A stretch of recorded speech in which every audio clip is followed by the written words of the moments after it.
안녕하세요. 저는 클라라 벤슨입니다. 케임브리지 대학교에서 고고학을 가르치고 있죠. 제가 오늘 들려드릴 이야기는 정말 놀라우실 거예요. 한국의 고조선이라는 고대 국가가 정말 존재했다는 사실을 증명하게 된 과정 말입니다. 처음엔 저도 반신반의했어요. 동양의 작은 나라에 그런 고대 문명이 있었을 리 없다고 생각했거든요. 하지만 한국으로 직접 가서 확인해 본 결과는 충격 그 자체였습니다. 2000년 전에 청동검이 말해주는 이야기, 거대한 돌무덤이 증명하는 권력의 존재, 그리고 중국 역사서에 기록된 놀라운 사실들까지. 이 모든 것이 고조선이 단순한 신화가 아니라 실제 존재했던 강력한 고대 국가였음을 보여주었습니다. 본 영상은 스토리를 재구성한 이야기입니다. 여기서 잠깐! 여러분들의 구독과 좋아요는 대한민국의 위대함을 널리 알리는 큰 힘이 됩니다. 제가 고조선에 관심을 갖게 된 건 정말 우연이었습니다. 2019년 어느 날 대형 박물관에서 아시아 유물을 정리하던 중 이상한 청동검을 발견했거든요. 이게 뭐지? 검의 모양이 정말 독특했어요. 위는 가늘고 아래는 둥글게 부풀어 있는 모습이 마치 악기 비파를 닮아 있었습니다. 중국에서 흔히 보던 직선형 검과는 완전히 달랐죠. 박물관 기록을 찾아보니 1920년대에 한반도에서 가져온 것이라고 되어 있었습니다. 하지만 자세한 설명은 거의 없었어요. 그냥 한국 청동기라고만 적혀 있었거든요. 저는 동료인 윌리엄 교수에게 이 검을 보여줬습니다. 클라라, 이런 형태의 검은 처음 보는군요. 그러게요. 정말 신기하지 않나요? 윌리엄 교수도 고개를 갸우뚱했습니다. 우리가 알던 중국 청동기 문화와는 전혀 다른 양식이었거든요. 그날 밤 저는 잠을 이룰 수 없었습니다. 이 작은 청동검이 무언가 중요한 비밀을 담고 있다는 생각이 들었어요. 혹시 한반도에 우리가 모르는 고대 문명이 있었던 건 아닐까요? 다음 날 저는 바로 한국행을 결심했습니다. 직접 가서 확인해 봐야겠다고 생각했거든요. 동료들은 말렸어요. 클라라, 한국에 뭐가 있겠어요? 시간 낭비 아닌가요? 하지만 저는 마음을 바꾸지 않았습니다. 2주 후 저는 인천공항에 도착했어요. 첫 번째로 찾아간 곳은 국립중앙박물관이었습니다. 한국어를 전혀 못해서 영어로 물어봤죠. 비파 모양의 청동검에 대해 알고 싶습니다. 박물관 학예사 김민수 씨가 저를 고조선실로 안내해 주었어요. 그리고 그곳에서 저는 깜짝 놀랐습니다. 제가 대형 박물관에서 본 것과 똑같은 모양의 검들이 진열되어 있었거든요. 아니, 더 정확히 말하면 훨씬 더 많고 완벽한 형태의 검들이요. 이것들을 비파형 동검이라고 부릅니다. 김민수 씨가 설명해 주었어요. 언제쯤 만들어진 건가요? 기원전 8세기에서 기원전 5세기 사이로 추정됩니다. 고조선 시대의 대표적인 유물이죠. 고조선. 처음 들어보는 이름이었습니다. 하지만 그 순간 저는 확신했어요. 이것이 바로 제가 찾던 답이라는 걸 말이에요. 김민수 씨는 저에게 비파형 동검에 대해 자세히 설명해 주었습니다. 현재까지 한반도에서 120여 점이 발견되었어요. 특히 한반도 서부 지역에 집중되어 있죠. 전시실을 둘러보며 저는 놀라지 않을 수 없었습니다. 이 검들은 단순한 무기가 아니었어요. 권력의 상징이었거든요. 이 검들은 주로 고인돌에서 발견됩니다. 김민수 씨가 계속 설명했어요. 고인돌이요? 네, 거대한 돌로 만든 무덤입니다. 당시 지배층의 무덤이죠. 저는 고인돌 사진을 보고 또 한 번 놀랐습니다. 영국의 스톤헨지처럼 거대한 석조 건축물이었거든요. 이런 거대한 무덤을 만들 수 있었다는 건 당시에 강력한 권력을 가진 지배층이 있었다는 뜻이네요. 맞습니다. 고조선은 단순한 부족 사회가 아니라 체계적인 국가였을 거예요. 그날 저는 박물관에서 6시간을 보냈습니다. 비파형 동검뿐만 아니라 청동 거울, 청동 방울 등 다양한 유물들을 살펴봤어요. 모든 것이 고도로 발달한 청동기 문화를 보여주고 있었습니다. 다음 날 저는 충청남도 부여로 향했습니다.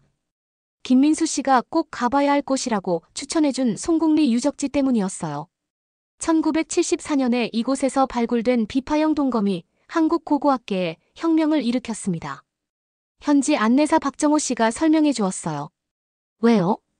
처음으로 정식 발굴에서 완전한 형태의 비파형 동검이 나왔거든요. 그것도 다른 유물들과 함께 말이에요.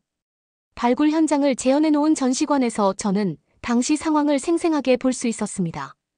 돌로 만든 널무덤 안에서 비파형 동검과 함께 간돌검, 도라살초, 청동끌 옥 등이 함께 발견되었더라고요. 이 조합이 중요한 의미를 갖나요? 네, 이것들이 함께 발견된다는 건 당시 한반도에서 청동기 문화가 고도로 발달했다는 증거예요. 저는 실제 발굴품들을 자세히 관찰했습니다. 청동검의 제작 기술이 정말 놀라웠어요. 검신과 손잡이를 따로 만들어서 조립하는 방식이었거든요. 중국 검과는 제작 방식이 완전히 다르네요. 맞습니다. 이것은 한반도만의 독특한 기술이에요. 그 순간 저는 깨달았습니다. 고조선은 중국 문명의 변방이 아니라 독자적인 문화를 가진 고대 국가였다는 것을 말이에요. 한국에서의 조사를 마치고 영국으로 돌아온 저는 문헌 연구에 매달렸습니다. 고고학적 증거뿐만 아니라 문헌상의 기록도 찾아봐야 했거든요.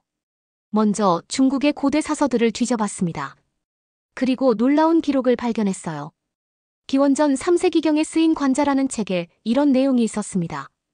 제나라가 조선과 교역을 했다. 조선이 중국과 당당히 교역을 할 정도의 국가였다는 뜻이었어요. 또 산해경이라는 책에는 조선이 연나라 동쪽, 바다 북쪽에 있다고 기록되어 있었습니다. 가장 결정적인 기록은 사기에서 발견했어요. 사마천이 쓴 이 책에는 고조선과 관련된 구체적인 내용들이 나와 있었거든요. 연나라가 고조선을 공격해서 2000리의 땅을 빼앗았다. 이 기록을 보고 저는 확신했습니다. 고조선이 연나라와 경쟁할 정도로 강력한 국가였다는 것을 말이에요. 동료 교수들에게 이 내용을 설명했지만 반응은 시큰둥했습니다. 클라라, 중국 사서는 과장이 많아요. 너무 신뢰하지 마세요. 하지만 저는 포기하지 않았습니다. 고고학적 증거와 문헌 기록이 일치하고 있었거든요.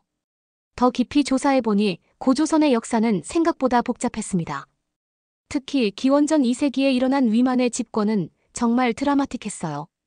위만은 중국 연나라 출신으로 무리를 이끌고 고조선으로 넘어왔습니다. 당시 고조선의 왕이던 준왕은 위만에게 서쪽 변방을 지키도록 했어요.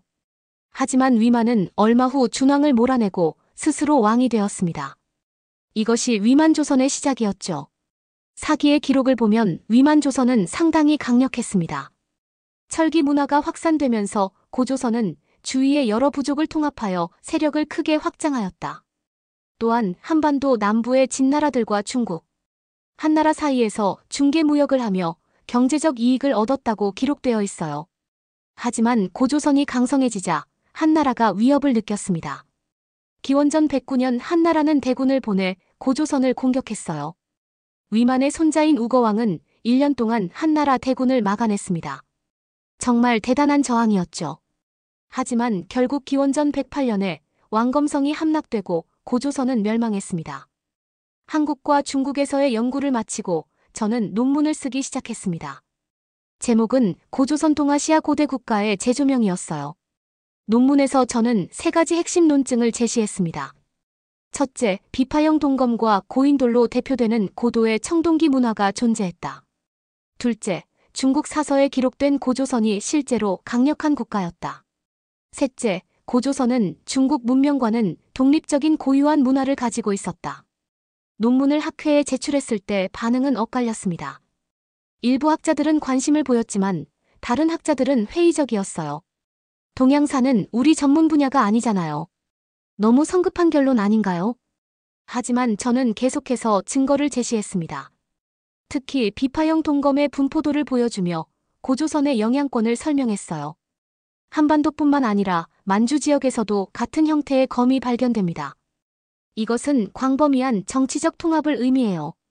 점차 학자들도 제 주장에 귀를 기울이기 시작했습니다. 2021년 제 논문이 저널 오브 이스트 에이전 아키알러지에 실렸습니다.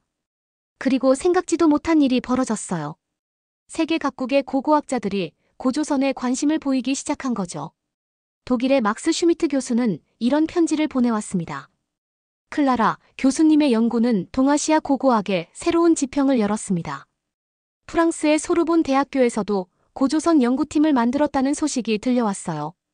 가장 기뻤던 건 한국에서 온 소식이었습니다. 국립중앙박물관에 김민수 씨가 이메일을 보내왔거든요. 교수님 덕분에 고조선이 세계에 알려지게 되었어요. 정말 감사합니다. 그해 가을, 저는 다시 한국을 찾았습니다. 이번에는 국제학술회의 참석차였어요. 고조선과 동아시아 고대 문명이라는 주제로 열린 학회였죠. 강화도 만이산에 올라가 보니 정말 감동적이었습니다. 참성단이라는 고대 제단이 있었는데 그곳에서 바라본 서해 바다는 장관이었어요. 이곳에서 고조선의 왕들이 하늘에 제사를 지냈다고 합니다. 안내사가 설명해 주었어요. 그 순간 저는 깨달았습니다. 고조선은 단순히 과거의 유적이 아니라 살아있는 역사라는 것을 말이에요. 지금도 저는 고조선 연구를 계속하고 있습니다. 앞으로 더 많은 비밀들이 밝혀질 거라고 확신해요.